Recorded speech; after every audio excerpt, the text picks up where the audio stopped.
ashimwe bene data nshuti z'umusaraba dukurikirana kuri channel yitwa Dusabe Ubugingo TV,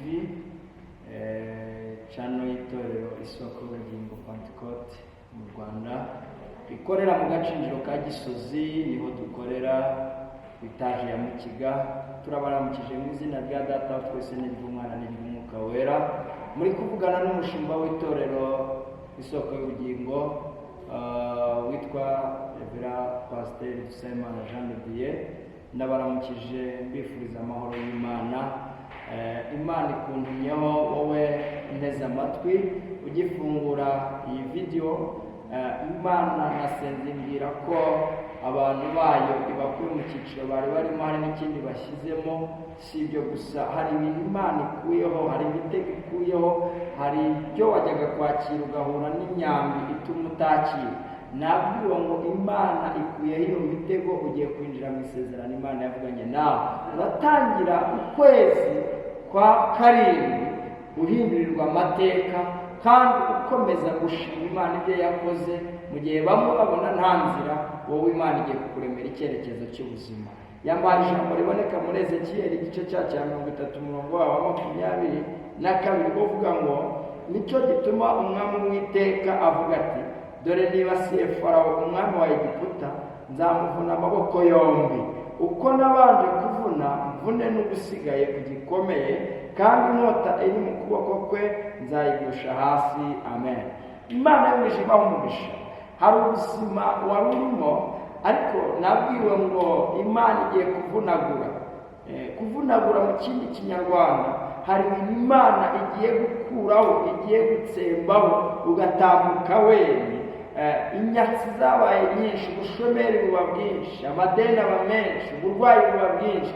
Ariko itangazo riturutse ahera h'Imana riravuze ngo Uwiteka hari ibintu yibasiye Farawo arekura ubwoko bw'Imana bukura muri Egiputa, ubwoko bw'Imana bugera i Kanani. Iki nicyo gihe nawe muri iyi mpeshyi winjire muri Kanani y'Imana yavuganye nawe. Icyo usabwa, ba mu mwanya ushaka, utindane n'Imana, utinde ku mavi. Mu gihe bamwe babivangavanga, wowe wambika imbaraga n'Imana, ukomeze guhamya Imana hari ibintu ije gusohoza ku mugaragaro izuba riva. Haleluya.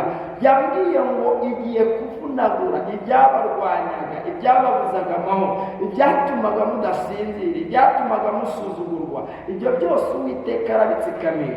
Yibasiye ibyaguhigaga. Uwo murozi ntazongera kugushobora. Ubwo burwayi Imana iguhaye urukingo.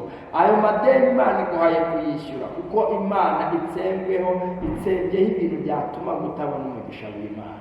Iyo usomye igitabo cya Naho mu gice cya 2 havuga neza ngo uvunagura azamukiye mu mpinga y'imisozi.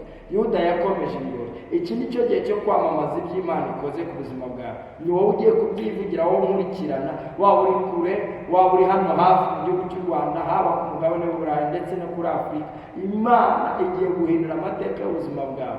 Nabwiwe ngo mbabwire ngo ufite kwizera, ufite iby'Imana yavuganye nawe, ntarebere mu ishusho y'ibyahagazemo, ahubwo atangira se n'iby'Imana ivuga, kuko Imana igiye gusohoza. Mu yandi magambo, yizere cyane kuruta uko abantu bamubona. Imana igiye guhindura kandi igiye gusohoza icyo yavuze. Imana ishimwe. Ngiye gusengera wowe unteze amatwi, wowe udukurikirana, waba urwaye ndetse waba ufite icyifuzo runaka. Ngiye kugusengera Imana igira ibintu ivunagura, si ukuvunagura gusa, aho bitangire isohoza icyo yavuganye nawe. Imana iguhezagire mu izina rya Yesu. Data mwiza, Imana yera kandi ikiranuka, Imana ishoboye byose, Imana ihamba, Imana ivuga bikaba. Sengera abantu bawe bose badukurikirana kuri YouTube. Mana komeza ubane nabo, bahumugisha.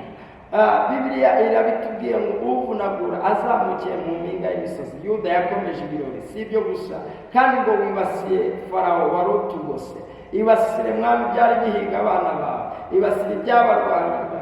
Rwana n'ibibarwana mu izina rya Yesu. Imbaraga z'Imana zitsikama ibyabatsikamiraga.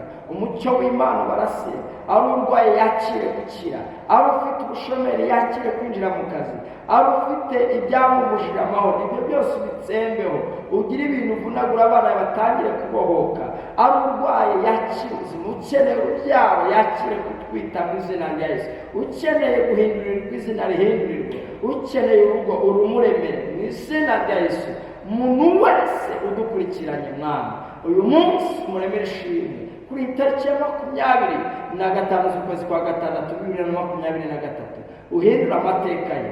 Mana gifungure uyu abone gutabarwa kawe, abone ineza yawe, nawe ashima Imana. Kandi ukwezi kwa karindwi kumubera ukwezi k'umugisha, kumubera ukwezi ko guhirwa. Mu gihe bamwe basubiye inyuma watangira kuvuga kugira neza kwawe. Ndabigushimiye yuko mwana ugiye gusubiza abagushakana umwete kandi ugiye kubatabara vuba byihuse, ni mu izina rya Yesu.